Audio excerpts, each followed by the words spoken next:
আসসালামু আলাইকুম। সুপ্রিয় বিশ্ববিদ্যালয় ভর্তি প্রত্যাশী শিক্ষার্থীদের প্রতি শুভেচ্ছা এবং সালাম জানিয়ে শুরু করছি আমাদের আজকের মোটিভেশনাল ক্লাস। অনেকে ব্যক্তিগতভাবে এসএমএস করে বলেন বা দেখা হলে বলেন যে ভাইয়া, এই যে বিশ্ববিদ্যালয় ভর্তির আগে যে আমাদের প্রস্তুতি, এই যে 3 মাস, এই সময়টা আমরা কিভাবে কাজে লাগাবো। তো আমি প্রথমে আবার অনেকের কোশ্চেন থাকে যে ভাইয়া, এই সময় অনেকে বলে যে 12 ঘন্টা পড়াশোনা করতে হয়, 18 ঘন্টা পড়াশোনা করতে হয়, 16 ঘন্টা পড়াশোনা করতে হয়, তা আমরা কি করব। আমি প্রথমেই বলবো যে আপনি যতটুকু পড়ে আপনার মাথায় ধরে রাখতে পারেন আপনি ওই সময়টুকুই পড়বেন, হোক সেটা 6 ঘন্টা এবং হোক সেটা 8 ঘন্টা, ওটা কোনো বিষয় না। আমি আমার এই স্টুডেন্ট লাইফে অনেক স্টুডেন্টকে দেখেছি, আমার বন্ধুদেরকে দেখেছি এবং জুনিয়রদের দেখেছি। অনেকেই দেখা যায় যে 16 ঘন্টা পড়াশোনা করে, কিন্তু আলটিমেট দিন শেষে তারা কিছু মনে রাখতে পারে না। তাহলে এই 16 ঘন্টা পড়ার মানেটা কি হলো, বলতে পারবেন কেউ? না। বেশি পড়ালেখা করলাম, কিছুই মনে রাখতে পারলাম না, ওই পড়ার কোনো দাম নাই এখনকার যুগে। তাই বেশি পড়াশোনা না করেও কম পড়াশোনা করে, যেমন ধরেন আমি যখন আমার অ্যাডমিশন টেস্টের সময় ছিল, আমি পড়াশোনা করেছিলাম 8 ঘন্টা, সকালে, দুপুরে আর কোচিংয়ে আর রাতে, এই মিলে দেখা যায় যে একটা দিন 8 ঘন্টা কভার হয়ে যায়। 8 ঘন্টা যদি আপনি পড়েন এবং পড়ার স্ট্র্যাটেজি মেনটেন করেন, যেমন আপনি আপনার পরিবেশের সাথে মিল রেখে অনেক কিছু মনে রাখতে পারেন, আবার আপনি কোনো ব্যক্তির নাম দিয়ে মনে রাখতে পারেন। এইরকমভাবে আপনি যখন কম পড়ে এবং বিভিন্ন স্ট্র্যাটেজি নিয়ে পড়ালেখার চেষ্টা করবেন, তখন একসময় দেখবেন যে আপনি কম পড়েও দেখা যায় ভালো মনে রাখতে পারতেছেন। মানে যেটা পড়তেছেন ওটাই মনে থাকতেছে। আর অনেকে 16 ঘন্টা পড়তেছে, শুধু একদম রোবটের মতো পড়ে যাচ্ছে, কিন্তু কিছু মনে থাকতেছে না। ওটা তার জন্য খুবই একটা ফলপ্রসূ না। আর আপনি কম পড়েও চেষ্টা করবেন যে বিভিন্ন স্ট্র্যাটেজি দিয়ে ওই পড়াটাকে আরো ভালোভাবে মনে রাখার, যাতে আপনি ওই পরীক্ষায় ওই যে পড়াটা অ্যাপ্লাই করতে পারেন।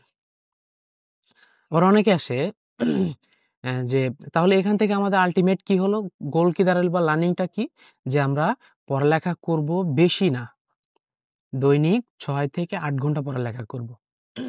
কিন্তু এটা কিন্তু আবার কনসিস্টেন্সি মেইনটেইন করতে হবে। আপনি একদিন পড়লেন, ফাটায় দিলেন, কিন্তু পরের আর খোঁজ নাই। ওরকম কিন্তু কোনোভাবেই করা যাবে না। আপনাকে রেগুলার 6 থেকে 8 ঘন্টা পড়ালেখা করতে হবে এবং পড়াগুলো মনে রাখার বিভিন্ন স্ট্র্যাটেজি, যেমন আপনি নোট করতে পারেন। তারপরে আপনি কোনো ব্যক্তির নামের সাথে মিল রাখতে পারেন। আপনি পড়ার সময় আপনি নিজেই একদম টুকে একটু ছোট করে একটা নোট করে নিলেন। ওটা আপনার দেওয়ালে টানিয়ে দিলেন। আমি যেরকমভাবে পড়েছি। তাহলে বেশি পড়ালেখা করে যদি মনে রাখতে না পারেন, তাহলে পড়ালেখাটার দরকার নাই। আপনি কম পড়েন এবং স্ট্র্যাটেজি মনে রাখেন। আপনার পড়ার ঘন্টা হবে 6 থেকে 8 ঘন্টা। এই সময় পড়বেন এবং সবসময় চেষ্টা করবেন যে আপনার দিনটা যেন সবার আগে শুরু হয়। যেমন এখন আমি যে চাকরি প্রত্যাশী, যে চাকরির জন্য বিসিএস এর জন্য পড়াশোনা করতেছি, এই সময় আমি শুরু করি একদম সকাল থেকে। দেখা যায় যে আমি এশার নামাজ পড়ে এসে একদম ঘুমিয়ে যাই ৯টার দিকে। ঘুমাইতে দেখা যায় যে প্রত্যেকদিন নিউজ শোনার অভ্যাস আছে, তো নিউজ না শুনলে আর ভালো লাগে না। দেখা যায় যে 10টার দিকে ঘুমিয়ে যায়, ওইদিকে 11, 12, 1, 2, 3 বা 3টা বা সাড়ে 3টা থেকে 4টার ভিতরে উঠে যায়। দেখা যায় যে অনেক সময় নামাজ পড়ি বা পড়ালেখা করা শুরু করে দিই, নামাজ পড়ি। তারপরে যে দেখা যায় যে ফজরের নামাজ পড়ে আবার পড়ালেখা করে 8 থেকে 9 মানে 8টা থেকে 9 এই সময় একটু পড়ালেখা করি। দেখা যায় যে খুব ভালো মনে থাকে। অনেকে বলে যে স্যার সকালের পড়াশোনা কিন্তু সেই মনে থাকে। হ্যাঁ, সকালে পরিবেশটা থাকে স্তব্ধ এবং দেখা যায় ব্রেইনটা ঘুম থেকে উঠে ফ্রেশ থাকে, তখন পড়াশোনা খুবই ভালো মনে থাকে। এটা আমার ব্যক্তিগত অভিজ্ঞতা। অনেকে বলে যে হ্যাঁ, সকালের 1 ঘন্টা পড়া আর সারাদিনের 4 ঘন্টা পড়া এক সমান। হ্যাঁ, সকালের পড়াশোনাটা খুবই ইফেক্টিভ। তাই আপনারা চেষ্টা করবেন যে সকালের যে সময়টা, এটা প্রপার ইউটিলাইজ করার। ঠিক আছে? এখন এই যে বললাম যে ঘুম থেকে উঠবেন একদম সবার আগে, যেন আপনি সবার থেকে একটু এক্সেপশনাল হতে পারেন। আসলে বিশ্ববিদ্যালয়ে ভর্তি কোচিং এ এক্সেপশনাল না হলে চান্স পাওয়াটা খুবই মুশকিল। আর যদি বলেন যে পড়ালেখা কিভাবে মনে রাখবো? ভাইয়া, পড়ালেখা তো মনে থাকে না। দেখা যায় যে পড়তেছি, আবার নতুন করে যখন ওই পড়াটা পড়তে যাই, মনে থাকে না। দেখা যায় যে নতুনের মতো মনে হয়। তখন কি করব? তখন আপনার কাছে আমার অনুরোধ থাকবে, আপনি যখন পড়াটা পড়বেন তখন একটু লেখার চেষ্টা করবেন এবং ওই পড়ার সাথে অন্য কোনো কিছু রিলেট করার চেষ্টা করবেন। রিলেট করে পড়ার চেষ্টা করবেন। হোক সেটা কোনো সিনেমা, কোনো নাটক, হোক আ সেটা মুক্তিযুদ্ধ, হোক সেটা আপনার বাড়ির আশেপাশের নামের কেউ, এরকম যেই হোক না কেন, আপনি আশেপাশের কোনো নায়িকার নাম, কোনো নায়কের নাম এগুলা দিয়ে মনে রাখতে পারেন। ঠিক আছে? এরকম দিয়ে এগুলো দিয়ে মনে রাখবেন যে দেখা যায় পরবর্তীতে ওই কোশ্চেনটা দেখা মাত্রই আপনার একদম মাথায় চলে আসবে। তখন আপনি ভালোভাবে অ্যান্সারটা করতে পারবেন। তারপরে আসে যে ভাইয়া এই যে মনে রাখি আবার ভুলে যাই, মনে রাখি আবার ভুলে যাই। এই বিষয়টা হচ্ছে কি, আপনি যতবার পড়বেন ততবার ভুলে যাবেন। ভুলে যাবেন, বারবার রিভাইজ করবেন। দেখা যায় যে আপনি একটা সিনোনিম বা অ্যান্টোনিম পড়েছেন। আজকে খুব ভালো মনে আছে, পড়েছেন। আবার দেখা যায় যে ওই পড়াটা ২-১ দিন পরে পড়তে গেছেন। দেখা যায় যে নতুনের মতো মনে হচ্ছে। এই যে নতুনের মতো মনে হচ্ছে, তখন আপনি যখন রিভাইজ করবেন তখন দেখবেন ওই ১০ টার ভিতরে আপনি মোটামুটি ৩ থেকে ৪ টা পারতেছেন, মনে আছে।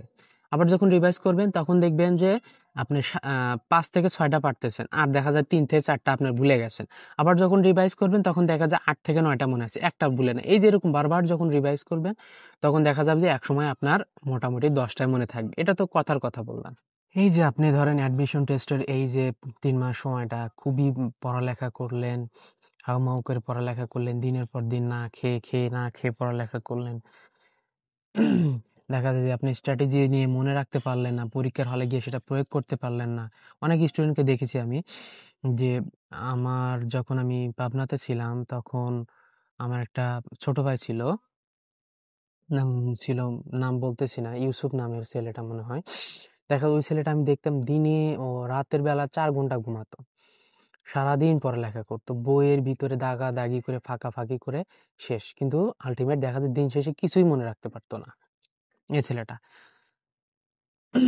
তাহলে ওই ছেলেটার কথা আপনি চিন্তা করুন যে সারাদিন পড়ালেখা করেছে, দিনে ও মাত্র বা দিন-রাত মিলে ৪ ঘন্টা ঘুমিয়েছে এবং আর যে ২০ ঘন্টা পড়ালেখা করেছে কিন্তু কিছুই মনে রাখতে পারেনি। ওই ছেলেটার জন্য কতটা হতাশাজনক বিষয়টা। ছেলেটা কিন্তু বলবে যে, "আল্লাহ, আমি এত সময় পড়ালেখা করলাম, দিন-রাত মিলে ২০ ঘন্টা প্লাস পড়ালেখা করলাম, ১৯ ঘন্টা, ১৮ ঘন্টা পড়ালেখা করলাম। কিন্তু আমার আল্টিমেট কোনো কিছুই লাভ হলো না। আমি কোথাও চান্স পেলাম না।" তখন দেখা যায় যে একসময় তারা আল্লাহর উপর হতাশ হয়ে যায়, বিশ্বাস হারিয়ে ফেলে।